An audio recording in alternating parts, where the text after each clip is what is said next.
Boa tarde, meus amigos queridos. Quanto tempo, né? Como estão vocês? Espero que estejam todos bem. Hoje vamos estudar um pouquinho mais o nosso Evangelho. Especificamente, nós vamos refletir sobre as palavras de Jesus dos Evangelhos de Mateus e de João, que o Kardec faz uma excelente análise no capítulo 10, itens 11 a 13 do Evangelho segundo o Espiritismo. E o Kardec intitulou esses itens com a seguinte sugestão: não julgueis para não serdes julgados, e atire a primeira pedra aquele que estiver sem pecado. E, gente, também para enriquecer essas reflexões, que são riquíssimas, a do Kardec, mas eu trouxe outras, duas muito importantes, que são da Joana de Ângeles, no livro Jesus e o Evangelho à Luz da Psicologia Profunda. Tem o capítulo 12, que é intitulado Julgamentos. A Joana faz uma análise muito importante a respeito dessas orientações de Jesus. E também o Andrei Moreira, junto com o Espírito Dias da Cruz, no livro Alto Amor e as Potências da Alma, ele tem um capítulo chamado A Mulher Adúltera, que é o capítulo 9, que faz também uma belíssima análise dessa passagem, né? Que são coisas mais ligadas à psicologia profunda que Joana propõe. O Andrei também segue nessa linha junto com o Espírito Dias da Cruz. Bom, mas antes de começarmos, vamos para aquelas nossas perguntinhas básicas, né? Que a gente sempre começa. Eu pergunto assim: como que nós lidamos com aquilo que consideramos erro do outro? E como que nós lidamos com os nossos erros, né? Erro é uma coisa difícil para nós? Nós somos severos ou somos benevolentes com os erros? Por quê que somos severos ou somos benevolentes? E como que a gente age com as pessoas quando elas erram? E na nossa família, gente? Como que os nossos pais, os nossos avós, nossos tios, nossos irmãos, né? Como que eles lidam com os erros? Como é que é isso? E como é que eles lidam uns com os outros quando erram, né? Porque uma coisa é lidar com o erro, outra coisa é lidar com o outro que erra. E como é que nós lidamos com os erros dos nossos filhos? Lembro, gente, que o nosso núcleo familiar é a nossa primeira escola. E é assim, ela é tão marcante, tão impactante, que a gente leva isso para a vida. Por isso é importante a gente pensar em como aprendemos com os nossos pais e o que estamos ensinando para os nossos filhos a respeito de erro, de errar, né? Como tratar o erro e como tratar a pessoa, que são coisas diferentes. Então vamos lá, né? Direto para o texto do Evangelho. O primeiro item, que é o item 11 do capítulo 10, Kardec pega a passagem de Mateus, que está no capítulo 7, inciso 1 e 2, mas que também está no Lucas. O Kardec traz aqui o de Mateus, mas também essa passagem também está em Lucas. Então é algo muito importante, porque são dois evangelistas diferentes trazendo a mesma coisa, né? E essa passagem, ela é intitulada Três Proibições. E é uma fala de Jesus. Jesus fala assim, uma fala muito conhecida nossa, né? Que seguimos pelo cristianismo há tanto tempo. Não julgueis a fim de não serdes julgados, porquanto sereis julgados conforme houverdes julgado os outros. Empregar-se-á convosco a mesma medida de que vos tenhais servido para com os outros. Vejam que é uma proibição de Jesus, e ele é categórico ao dizer: não julgue, não interessa a situação, mas não julgue, né? Mas o que é julgar? O que seria julgar, gente? Bom, de acordo com o dicionário, nós temos que julgar avaliar e sentenciar, ou criticar e condenar. E eu nos pergunto, por que nós temos a necessidade de avaliar e sentenciar ou de criticar e condenar alguém? Porque temos essa necessidade, né? Tão, assim, quando alguém erra, a gente vai lá e não perdoa, né? Não perdoa no bom sentido, a gente vai e faz logo uma crítica. O que nos leva a criticar alguém ou a condenar alguém? O que está por trás dessa nossa condenação? E por que será, né, que isso é uma coisa tão comum entre nós? Por que será que Jesus nos proíbe de julgar o outro? Bom, vamos lá nos socorrer com a Joana, né? A Joana, ela nos diz assim, gente, eu vou ler porque é citação, né? Então minha cabecinha não guarda não. A Joana diz assim: a delicada questão do julgamento é dos mais complexos desafios que enfrenta a psicologia profunda, em razão dos inúmeros fatos que se encontram subjacentes no ato perverso de medir a conduta do outro, com recursos nem sempre próprios de ética, justiça e dignidade. Claro isso, né? Então, por que será que nós somos tão julgadores das pessoas e tão severos com os seus erros? Lembrando, né, que a Joana fala isso, são inúmeros fatos que estão por trás do nosso julgamento. E tem um dito popular que diz que nos lembra sempre que errar é humano. Então, gente, se errar é humano, por que nós somos tão impiedosos com o erro? Como é que nós podemos avaliar o outro se nós não estamos na pele dele, nós não vivemos a vida dele, não estamos na trajetória espiritual dele? A gente não sente o que ele sente.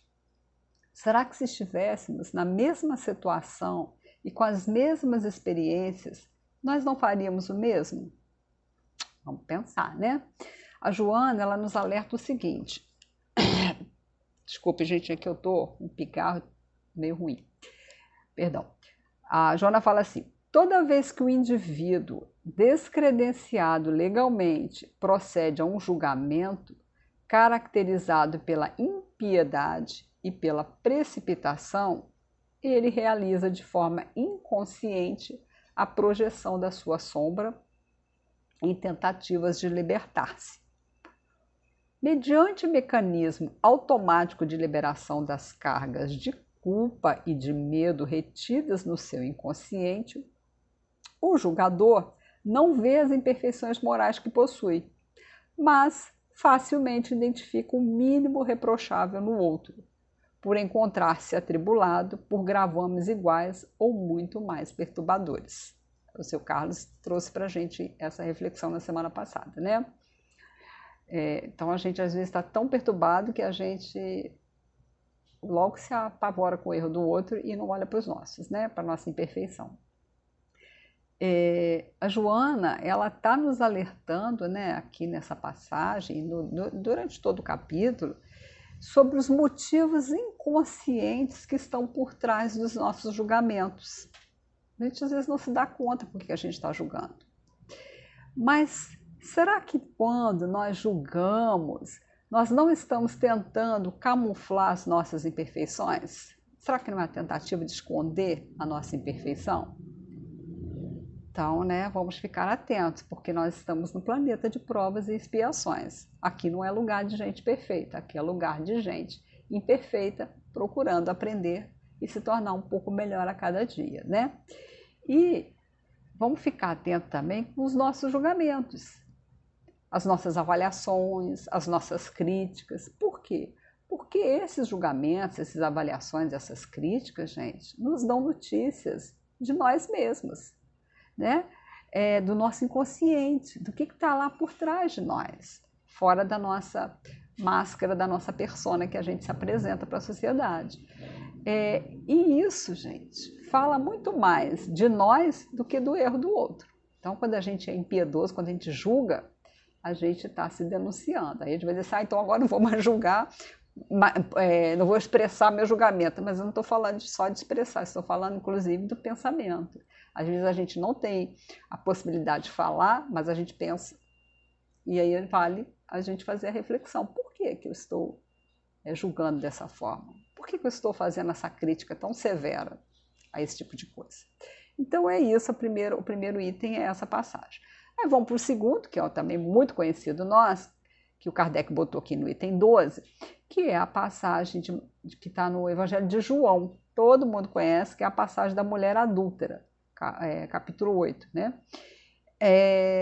Ela começa assim, eu vou narrando, lendo e vou fazendo as reflexões para a gente pensar.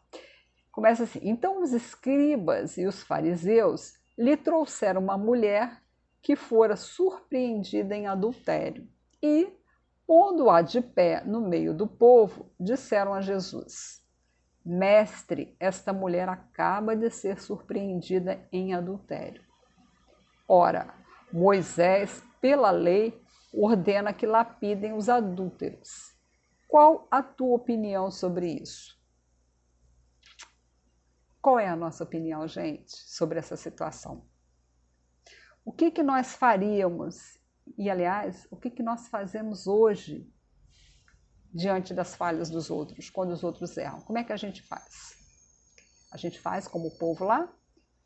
Pega lá os escribas e os fariseus, pega e bota em praça pública, bota na rede social o erro do outro, o que a gente faz?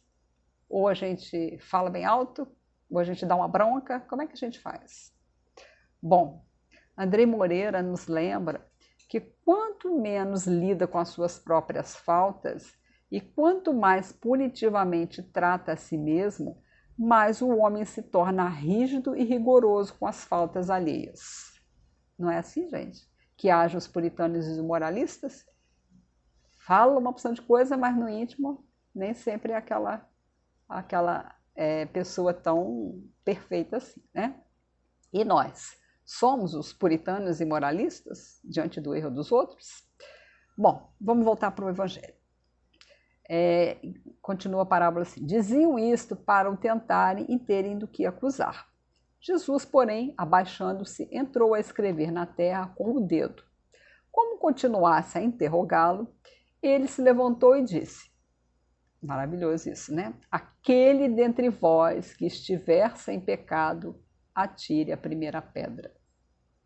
Aquele entre vós que estiver sem pecado, aquele entre vós que estiver sem erro, que atire a primeira pedra. Então, será que nós estamos em condições de condenar alguém? Né? Jesus é que está nos perguntando, cadê? Você não tem nenhum erro? Como é que você está condenando o erro do outro? Né? Será que nós não temos nenhuma imperfeição? Então, quem somos nós na fila do pão para julgar, para criticar e condenar o outro, né? Bom, em seguida, abaixando-se de novo, continuou a escrever no chão. Quanto aos que o interrogavam, esses, ouvindo-o falar daquele modo, se retiraram, um após o outro, afastando-se primeiro os velhos. Vejam, né? Como que a amorosidade de Jesus e a sua autoridade moral sensibilizava a todos naquela época e até hoje, né? E a gente, quando age com amor, a gente também sensibiliza. E o André, ele acrescenta de forma bem poética, né? Que é assim, que Jesus ele escrevia na areia do coração daquele povo as suas faltas morais, que esses mesmos escribas e fariseus projetavam na mulher. Enquanto eles projetavam na mulher as suas próprias mazelas, enquanto se esqueciam de si mesmos e fugiam de seus complexos de culpa, encontrando a quem crucificar moralmente em seu lugar. Jesus despertava-lhes a consciência. E nós? Estamos aproveitando os ensinamentos de Jesus para despertar as nossas consciências? Ou a gente apenas usa as palavras de Jesus para condenar o outro? Porque Jesus fala para nós, não é para o outro. Nós é que precisamos olhar para aquilo que Jesus fala e ver onde que a gente já sabe, onde que a gente já aprendeu e o que a gente não aprendeu para a gente aprender, né? Então vamos voltar para o Evangelho e continua assim. Ficou, pois, Jesus a sós com a mulher, colocada no meio da praça. Então, levantando-se, perguntou-lhe Jesus: mulher, onde estão os que te acusavam? Ninguém te condenou? Ela respondeu: não, Senhor. Jesus então disse: também eu não te condenarei. Olha, vejam, hein? Jesus, Espírito puro, não condena. Mas nós, com a nossa imperfeição tamanha, temos a necessidade de condenar os outros por seus equívocos. Será que não é para esconder os nossos? E o Andrei, ele nos lembra que o mestre, ele nessa passagem, ele demonstra que não há julgamentos condenatórios na lei divina, mas sim conexão ou desconexão com a lei divina. Quando nós erramos, nós desconectamos das leis divinas, né? Jesus, sendo representante da misericórdia, ele acolhe a mulher para que ela possa reconhecer o seu momento, a sua história e as suas decisões pessoais, as suas escolhas. E não é assim, gente. Nós, quando erramos e somos acolhidos na nossa dificuldade, nós paramos e refletimos, né? Muito mais do que quando a gente é apedrejado, criticado, que aí a gente fica aborrecido e acaba nem pensando direito, né? Mas, sabendo disso, né, a gente já sabe disso. Por que será que temos tanta dificuldade para lidar com as nossas imperfeições e com as imperfeições dos outros? Por que é tão difícil? Será que é o nosso orgulho que se acha ser superior, perfeito, quando ainda não somos? Bem, mas voltando lá para o Ege, Jesus encerra a passagem com a seguinte orientação: vai-te e de futuro não tornes a pecar. O que é pecar, gente? Pecar é errar o alvo. Errar o alvo da vida, né?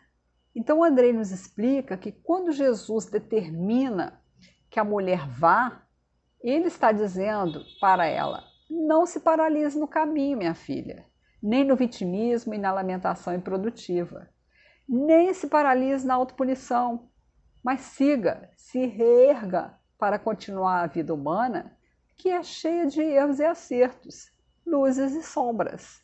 Siga amando a si mesma com a determinação de acertar o alvo da vida.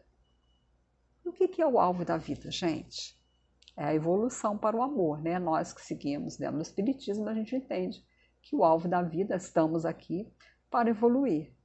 Então, quando a gente erra, quando a gente tropeça, ou quando o outro erra e o outro tropeça, para e segue.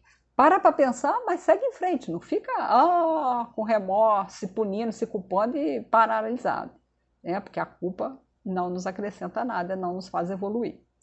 E a gente já escuta essa parábola tantas vezes, né? O que a gente aprende com ela? Cada vez que a gente estuda essa parábola, o que a gente aprende? Um pouquinho mais, né? Sobre a orientação de Jesus, porque cada vez a gente está de um jeito. Bem, mas vamos voltar lá para o Evangelho para nós vermos quais são as análises que o Kardec faz sobre esse tema. É o item 13 que o Kardec analisa os dois. O Kardec começa falando assim.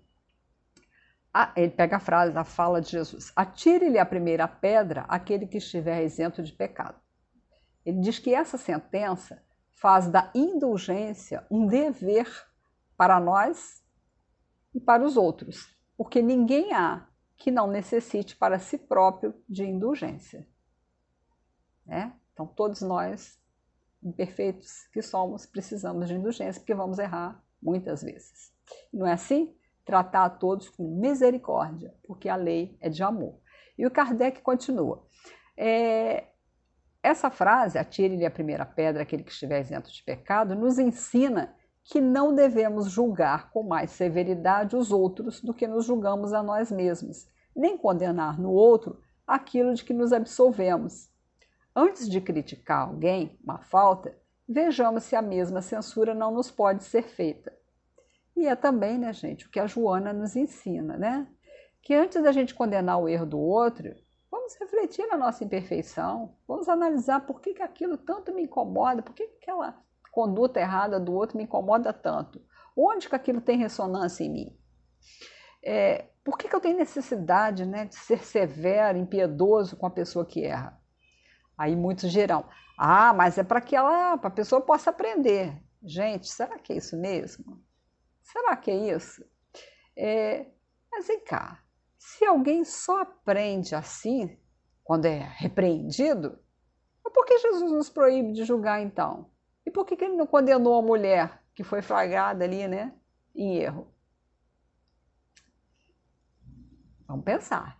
Ah, Fátima, então você está dizendo que nós não devemos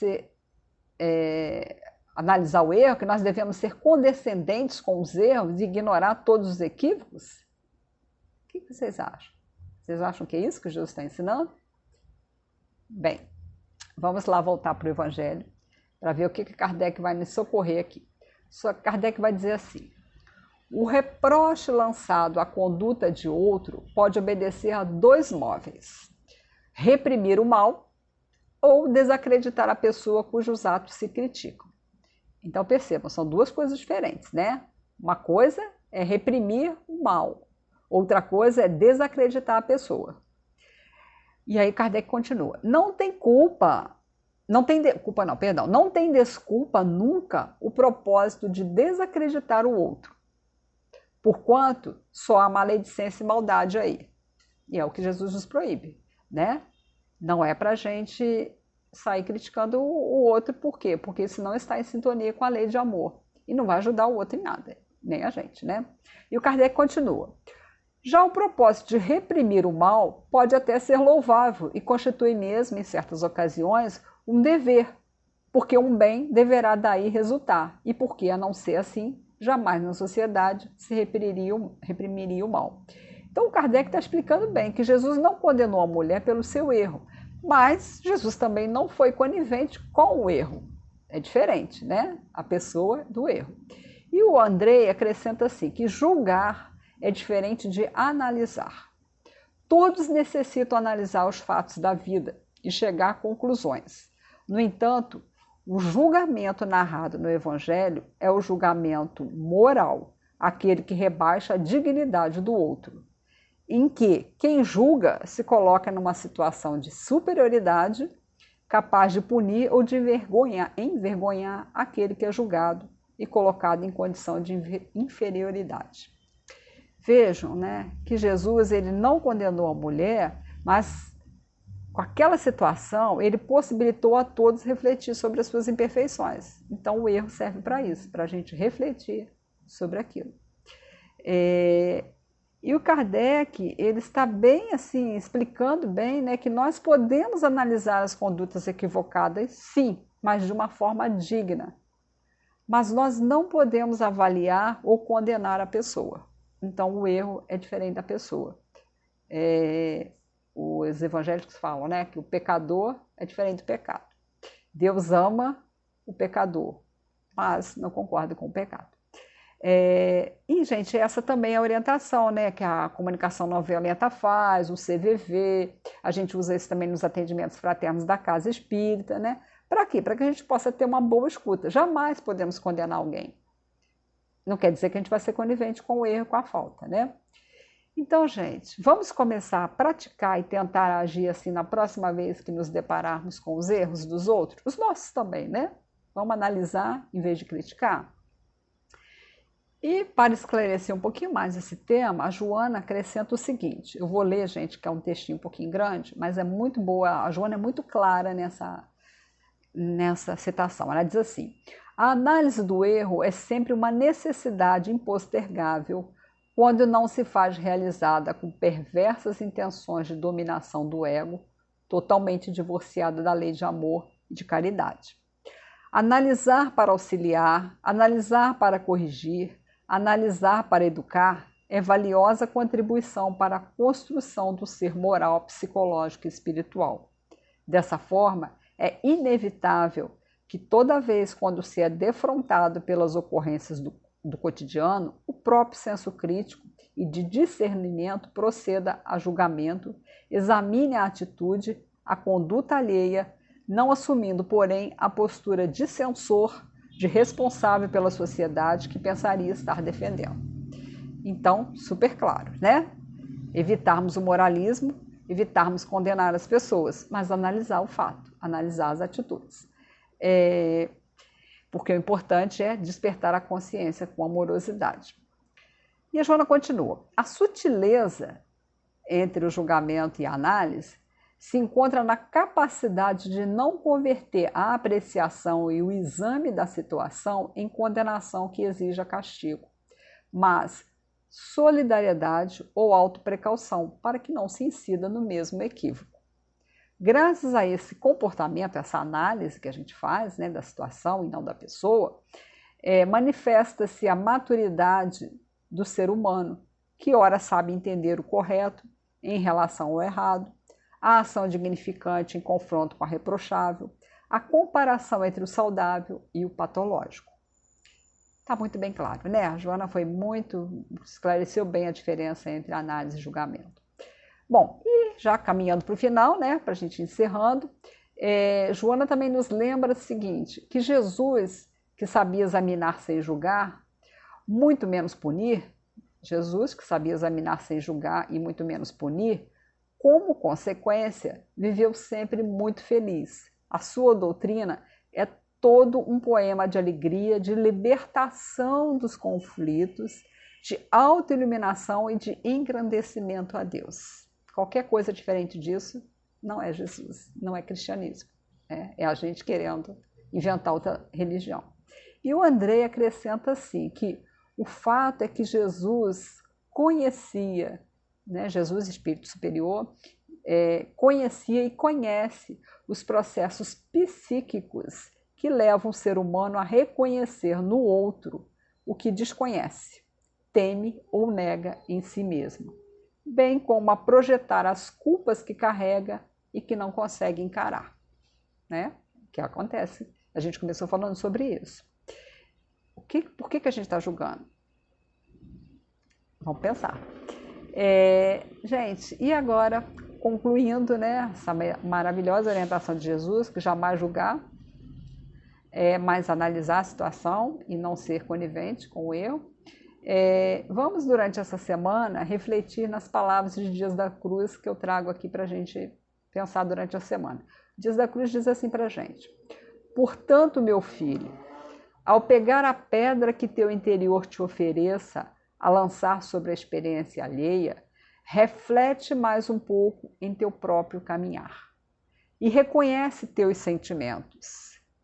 Pensa em não lançar as pedras da ignorância e da agressão. Pensa no que elas representam em tua vida e no que a experiência do outro evoca em teu interior, para que então possas amadurecer emocionalmente. Então é isso, gente. Espero que tenha sido bom para vocês, que a gente possa se refletir. Boa semana para todos. Eu fico por aqui, relembrando sempre que o Criador é justo e amoroso. Ele está sempre nos oferecendo os recursos para a nossa evolução. Os erros também são recursos para a nossa evolução. Então, beijos carinhosos nos corações de todos. Continuem se cuidando, que a gente possa se encontrar em breve. Bye!